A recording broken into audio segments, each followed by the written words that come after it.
Assalamualaikum warahmatullahi wabarakatuh.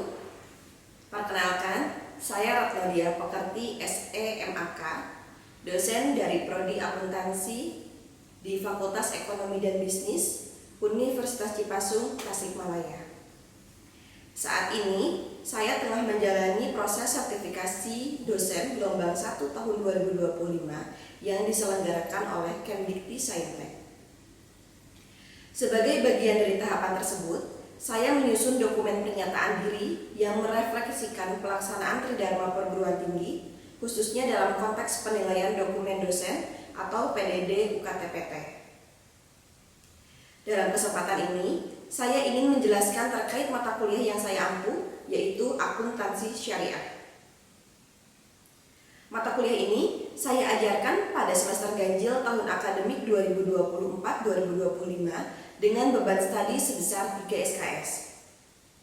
Mata kuliah ini merupakan bagian dari kurikulum wajib dengan kode ACC 306 yang dirancang untuk memberikan pemahaman kepada mahasiswa terkait perkembangan disiplin akuntansi syariah yang meliputi akad dan transaksi yang sesuai dengan kaidah syariah Islam.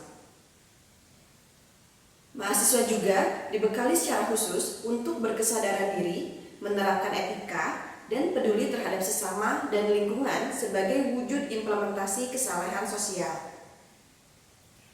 Bahan kajian meliputi makna Islam, hukum Islam, sistem keuangan Islam, lembaga keuangan syariah, transaksi syariah, asuransi syariah, zakat dan wakaf infak, pegadaian syariah, pasar modal syariah, dan akuntansi pesantren. Perkuliahan ini diselenggarakan secara luring atau tatap muka, namun tetap didukung oleh sistem digital.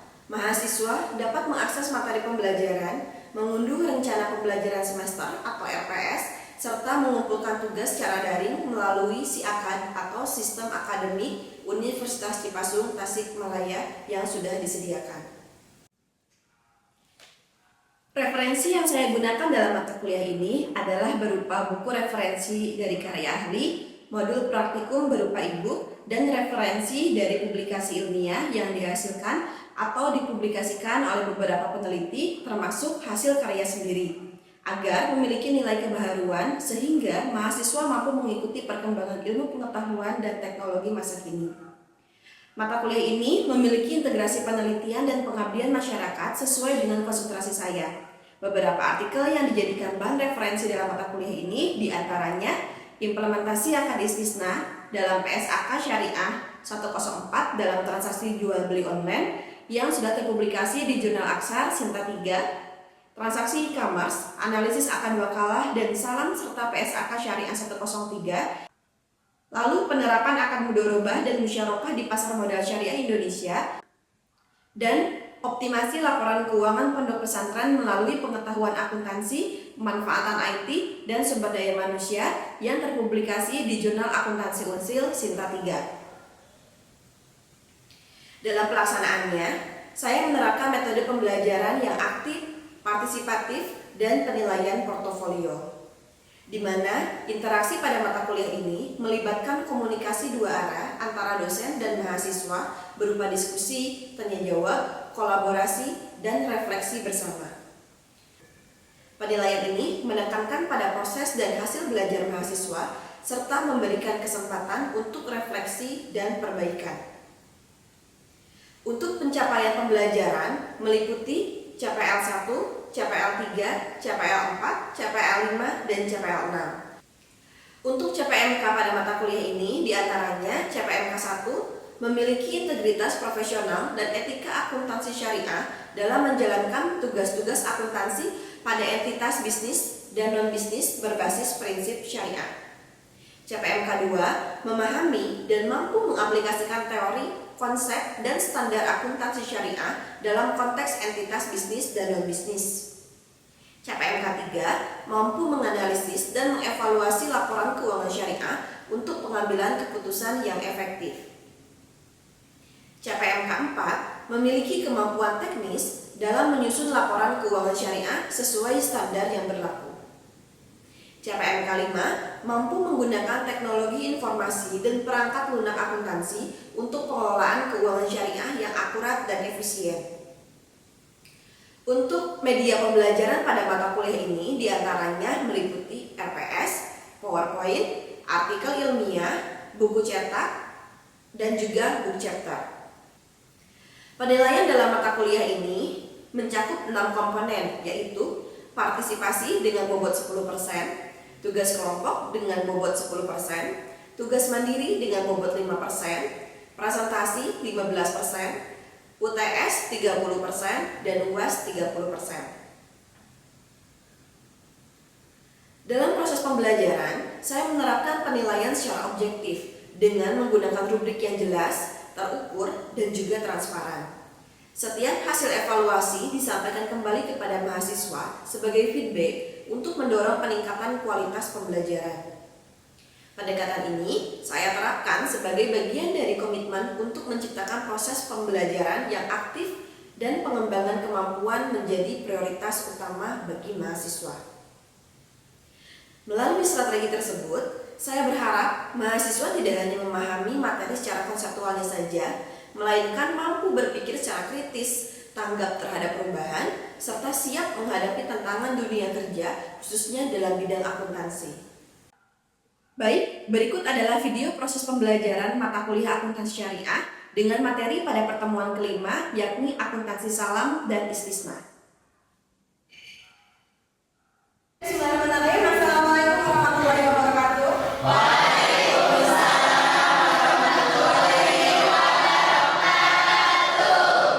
Oke, sebelum kita masuk ke perkuliahan, alangkah baiknya kita berdoa terlebih dahulu.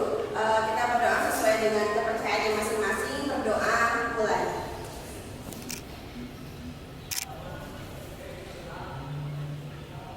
Selesai. Oke, apa kabar teman-teman semuanya, sehat?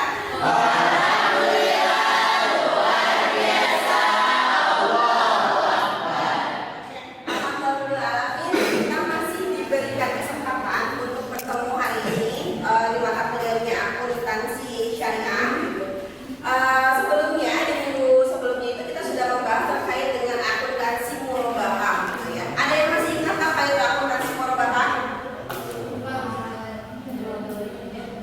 Akan Oke, betul ya. Akuntansi murabahah itu adalah atau akan murabahah itu adalah akad transaksi jual beli di mana harga perolehannya itu harus kita ketahui ya, atau harus disampaikan terlebih dahulu kepada si pembeli. Nah, di minggu ini kita akan membahas akad yang lainnya, masih di dalam akuntansi syariah. Akad apa? Akad istisna. Tapi sebelum masuk saya juga mau tanya dulu nih ke teman-teman, ada yang sudah baca-baca dulu terkait dengan apa itu akad istisna atau akuntansi istisna? Oke, belum ya. Gak apa-apa, kita belajar bareng-bareng ya di pertemuan hari ini. Sebagai pendahuluan ya, di dalam akuntansi istisna ini adalah akuntansi istisna terjadi karena barang belum tersedia. Pembeli kadang-kadang harus inden atau memesan terlebih dahulu kepada penjual. Hal ini yang merupakan yang dikatakan sebagai akuntansi atau akad istisna. Jadi barangnya inden, barangnya tidak ada, itu baru dikatakan istisna. Lalu akad istisna juga pada dasarnya merupakan suatu jenis dari akad salam. Nah, salam itu juga adalah akadnya memesan pesanan, tapi bedanya kalau di dalam akad salam itu kita melakukan payment atau pembayaran di awal. Sementara kalau akad istisna, pembayaran itu bisa dilakukan secara angsuran, gitu. Bisa di awal misalnya sebagai DP, terus di pertengahan juga bisa, lalu nanti dilunasi di akhir gitu. Atau pembayarannya bisa dilakukan di akhir secara keseluruhan, itu sesuai dengan apa yang disepakati antara si pembeli dan juga si penjualnya. Nah, akad salam ini biasanya lebih cocok untuk produk hasil pertanian, sementara akad istisna ini lebih cocok untuk pembelian produk manufaktur, misalnya konstruksi, gedung, mesin, mebel, baju, dan lain sebagainya. Secara pengertian, akuntansi istisna ini merupakan akad jual beli dalam bentuk pemesanan pembuatan barang tertentu dengan kriteria dan persyaratan tertentu yang disepakati antara pemesan dan juga si pembuat. Pemesan di sini disebut dengan mustasni dan juga si penjual itu disebut dengan sani atau sani.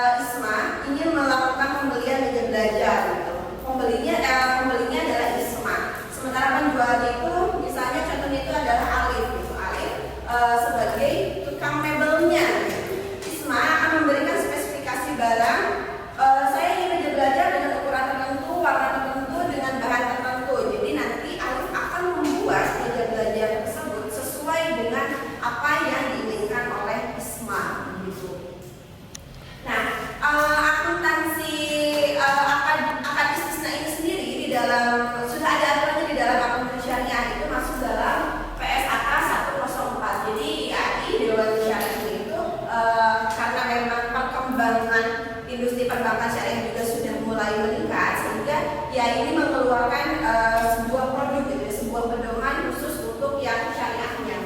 Khususnya untuk yang istisna ini dikeluarkan di PSAK Syariah 104, yang dimana di dalamnya itu artinya istisna itu merupakan akad jual beli antara al-mustasni atau pembeli dan juga sani produsen yang bertindak sebagai penjual. Berdasarkan akad tersebut, pembeli menugasi produsen untuk menyediakan al-masnu gitu. Jadi al-masnu itu adalah barang yang dipesannya. Tadi kalau sani itu adalah pembuatnya, terus tadi ada pembelinya. Nah, barangnya itu disebut dengan al-masnu. Ini si pembuat itu akan menyediakan al-masnu atau barang pesanan sesuai spesifikasi yang disyaratkan pembeli dan penjualnya dengan harga yang disepakati juga. Ini harganya harus disepakati.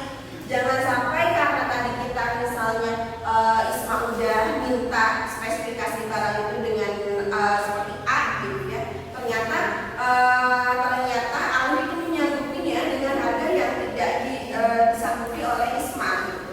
Sehingga sebelum akad istisna tersebut terjadi, maka harga di sini adalah menjadi salah satu poin pentingnya, harus disepakati dulu nih di awal.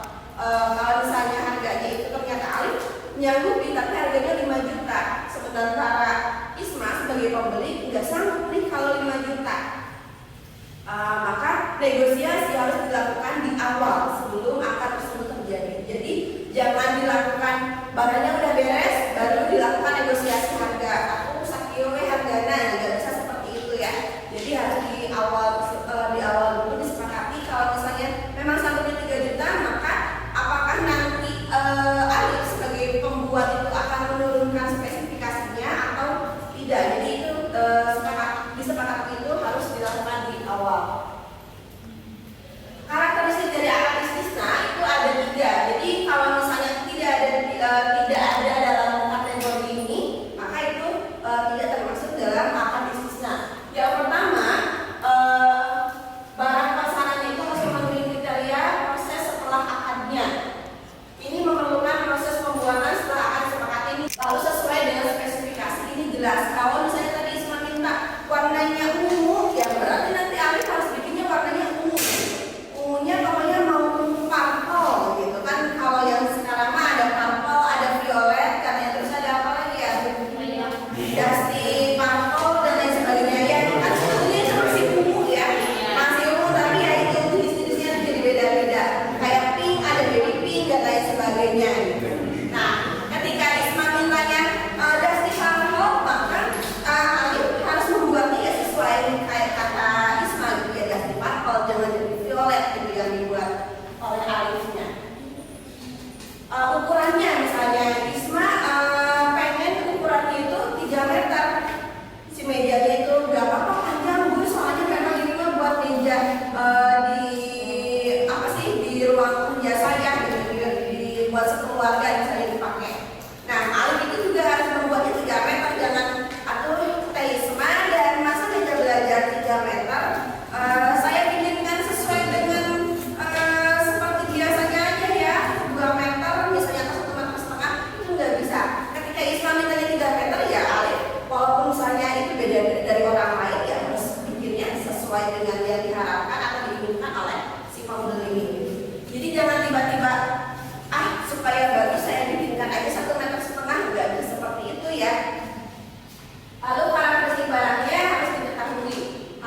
misalnya konstruksi, manufaktur dan sebagainya. Tetapi apakah akad ini tuh bisa juga dipakai dalam kehidupan transaksi sehari-hari? Selanjutnya ke pertanyaan yang selanjutnya, silakan Alif. Jadi Bu, nanti dalam transaksi akad istisna, dalam akad istisna itu Bu, ketika barang tidak sesuai dengan spesifikasi gitu, apakah akad tersebut masih berjalan atau tidak? Oke, akan coba menjawab pertanyaan yang pertama tadi dari Wanda, apakah akuntansi istisna atau akad istisna ini bisa nggak sih diterapkan di dalam transaksi sehari-hari? Misalnya kayak sekarang tuh lagi musim transaksi jual beli online gitu ya, kita jajannya di Shopee. Terus tapi kan di Shopee juga suka ada pemesanannya pre-order ya, tidak selalu barang yang sudah ada kan, di Shopee juga kita bisa melakukan pembelian yang lainnya. Apakah bisa atau tidak gitu ya? Saya pernah melakukan sebuah penelitian dan ini sudah dipublikasikan di dalam jurnal Aksyar Akuntansi Syariah di IAIN Kudus kalau tidak salah. Ini penelitian yang saya lakukan terkait dengan implementasi akad istisna PSAK Syariah 104 dalam transaksi jual beli online. Jadi saat itu saya melakukan penelitian menggunakan metode kualitatif. Di dalamnya saya meneliti ke berbagai sumber, dimulai dari pertama ke MUI-nya terkait bagaimana sih seharusnya akad istisna itu sendiri, karena akad istisna ini juga ada aturannya di dalam fatwa DSN MUI. Gitu. Selain itu saya juga meneliti ke beberapa informan terkait istisna, pertama ke penjualnya, lalu saya juga bertanya kepada konsumennya, saya juga bertanya kepada dosen akuntansi syariah terkait dengan apakah akuntansi istisna ini bisa diterapkan dalam konteks jual beli online atau tidak. Hasilnya, hasil dari penelitian itu mengatakan bahwa di dalam muamalah Islam, sifatnya itu semua yang kita lakukan itu diperbolehkan asalkan tidak melaksanakan apa yang dilarang. Yang dilarang itu apa kalau di dalam Islam? Yang dilarang itu pertama misalnya tidak ada unsur riba di dalamnya, tidak ada unsur gharar, tidak ada unsur maisir. Selain daripada itu, maka kita boleh melakukan transaksi dengan jenis apapun. Nah, ini pun sudah saya verifikasi ke beberapa sumber yang tadi diberikan informan. Katanya memang boleh asalkan transaksi jual beli online itu memang memenuhi hukum dan syarat di dalam akuntansi syariah itu sendiri atau di dalam hukum Islam itu sendiri. Jadi pertama misalnya orang yang melakukan transaksi itu harus jelas ada. Jadi kan seringkali ada pembeli yang fiktif gitu ya, pakai sistem dan lain sebagainya. Nah, itu tidak boleh kalau seperti itu. Tapi kalau misalnya tadi contohnya misalnya Wanda mau beli, Wandanya itu memang orang gitu, orang ada gitu. Terus barangnya juga ada, si pembuatnya juga jelas gitu ada. Itu boleh. Lalu selain itu tadi spesifikasi barangnya harus sesuai. Artinya antara Wanda dan juga si pihak pembeli itu ada kepercayaan satu sama lain. Karena di dalam Islam, ketika misalnya melakukan sebuah transaksi, ternyata transaksinya itu merugikan salah satu pihak, maka transaksi tersebut itu dianggap gugur atau tidak sah. Maka ketika melakukan transaksinya itu, ya Wandanya harus ridho, terus si penjualnya juga harus sama-sama ridho gitu, dan tidak ada yang dirugikan satu sama lain di dalamnya. Nah, jadi apakah bisa transaksi istisna ini diimplementasikan gitu di dalam kehidupan sehari-hari, dalam muamalah sehari-hari? Jawabannya bisa, asalkan memenuhi kriterianya, memenuhi syarat, memenuhi rukun dan syaratnya sesuai dengan apa itu istisna. Lalu tadi barangnya juga harus ada. Dan satu lagi, kan beda ya kalau misalnya di dalam transaksi jual beli online dan transaksi secara langsung. Akadnya mungkin kalau langsung mah ya udah kita memberikan uangnya secara langsung juga gitu. Tapi kan kalau online kita sebenarnya tidak bertemu dengan tidak bertatap muka secara langsung dengan si penjualnya. Bagaimana kita mensiasatinya gitu? Sebetulnya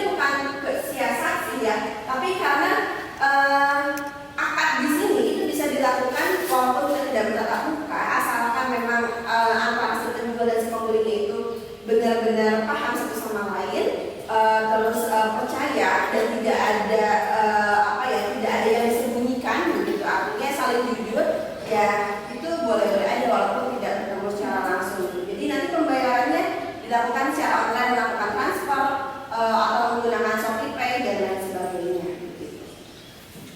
Juga gimana? Cukup? Terima kasih Bu. Iya, terima kasih. Oke, selanjutnya pertanyaannya dari Alif. Tadi Alif bertanya, kalau di tengah-tengah ternyata barangnya itu tidak sesuai dengan yang diharapkan, itu gimana gitu? Padahal di awal itu sudah dikatakan, oke saya sanggup sesuai membuat sesuai yang diinginkan. Kalau tadi contohnya mebel, misalnya Isma minta meja belajar yang ukuran 3 meter, ternyata tadi Alif di awalnya udah bilang oke saya sanggup 3 meter, tapi tiba-tiba jadinya itu malah jadi 1,5 meter. Apakah akan seperti itu tetap sah dilaksanakan, tetap boleh berjalan atau tidak? Jawabannya gugur gitu ya. Jadi ketika apalagi kalau misalnya Ismail itu sampai kecewa gitu terhadap barang yang didapatkan, maka akad tersebut itu gugur, tidak boleh diteruskan. Lalu seperti apa kelanjutannya? Maka Alif harus membayar sebagian kerugian yang sudah didapatkan oleh Isma. Misalnya tadi Isma di awal sudah melakukan pembayaran DP, maka DP tersebut harus dikembalikan sepenuhnya kepada Isma. Karena apa? Karena Alif ingkar, tidak mengikuti, tidak membuat barang sesuai apa yang diinginkan oleh Isma. Kecuali ternyata ketika misalnya Alif itu udah 1,5 meter, lalu pas disampaikan ke Isma ternyata lucu ya 1,5 meter mejanya gitu. Ya udah nggak apa-apa 1,5 meter aja, tapi saya bikin 2 ya gitu. Jadi 1,5 meter-nya ada 2 sehingga ya kalau digabungkan menjadi 3 meter juga. Kalau misalnya ternyata Ismanya membolehkan gitu ya, ketika di pertengahan itu atau ketika di akhir penyerahan barang Ismanya ngerasa oh ya udah jadi bagus juga, nah itu masih boleh. Jadi intinya di dalam akad ini ketika si pembelinya ridho ya nggak masalah, tapi ketika ada unsur merugikan gitu ya, di sana ada salah satu pihak yang merasa dirugikan, maka akad tersebut itu akan menjadi gugur. Oke teman-teman, kita sekarang masuk ke dalam sesi diskusi gitu. Hari ini kita diskusi, kan sekarang aku lagi ramai merger ya, bahwa BUMN itu sekarang ada di bawah namanya Dana Antara gitu ya, termasuk BSI. Sekarang ini kalau sebelumnya BSI itu kepemilikan itu dimiliki paling besar itu oleh Bank Mandiri konvensional. Nah sekarang ini BSI akan menjadi BUMN juga nih. Kalau dulu mah jadi anak perusahaan gitu ya, seorang anak perusahaan. Nah sekarang mau berdiri sendiri gitu. Jadi di bawah naungannya Dana Antara. Seharusnya ya berarti setara, BSI ini setara dengan bank konvensional yang lainnya. Sekarang saya mau memberikan tugas ke teman-teman. Ini sudah dibagikan kelompoknya. Jadi silakan nanti kalian diskusikan, lalu nanti coba dipresentasikan juga. Gimana kalau misalnya melihat isu yang tadi ya terkait dengan Dana Antara, apakah perbankan syariah Indonesia ini tuh perbankan syariah di Indonesia itu bisa memberikan sumbangsi atau memperkuat perekonomian di Indonesia itu sendiri atau tidak gitu. Melihat dari fermentasi tadi dengan Dana Antara terus merger juga. Kalau dulu kan BSI itu Mandiri, BRI, BNI ya, sekarang jadi Bank Syariah Indonesia. Nah sekarang setelah di merger lalu akan menjadi Bank BUMN Syariah juga. Menurut kelompok masing-masing, apakah BSI itu akan memberikan atau Bank Syariah itu akan memberikan sumbangsi untuk perekonomian di Indonesia atau tidak gitu. Dijelaskan juga kenapa kalau iya dan kenapa kalau tidak, berikut dengan data-data yang relevannya gitu.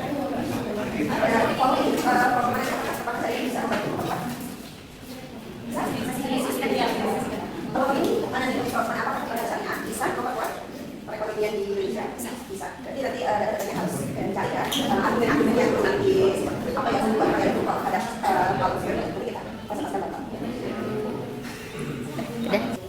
Teman-teman, sampai sini ada yang menanyakan? Cukup. Oke.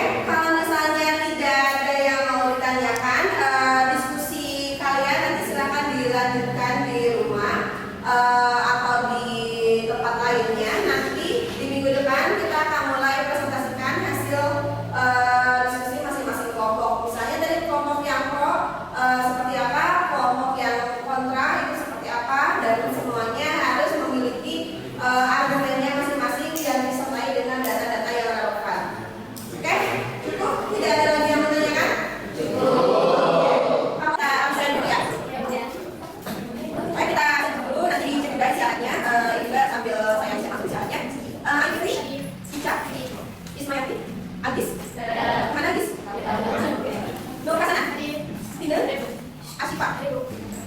Semuanya hadir kecuali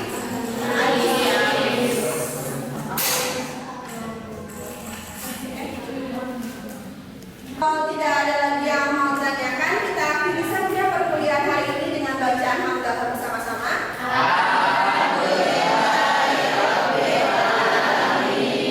Terima kasih teman-teman atas waktu dan juga kesempatannya. Semoga apa yang kita diskusikan di hari ini bisa bermanfaat bagi kita semuanya. Sekian dari saya. Wabillahi taufiq wal hidayah. Wassalamualaikum warahmatullahi wabarakatuh.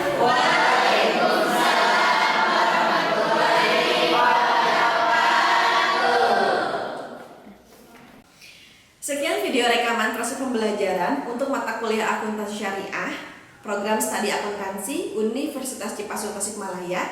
Video ini saya gunakan sebagai salah satu syarat penyusunan dokumen pernyataan diri dosen dalam unjuk kerja Tridharma Perguruan Tinggi atau PDD UKT-PT. Semoga dengan adanya video ini bisa menjadi pertimbangan yang baik dalam proses penilaian sertifikasi dosen gelombang 1 di tahun 2025. Akhir kata, saya ucapkan terima kasih. Wabillahi taufiq wal hidayah. Wassalamualaikum warahmatullahi wabarakatuh.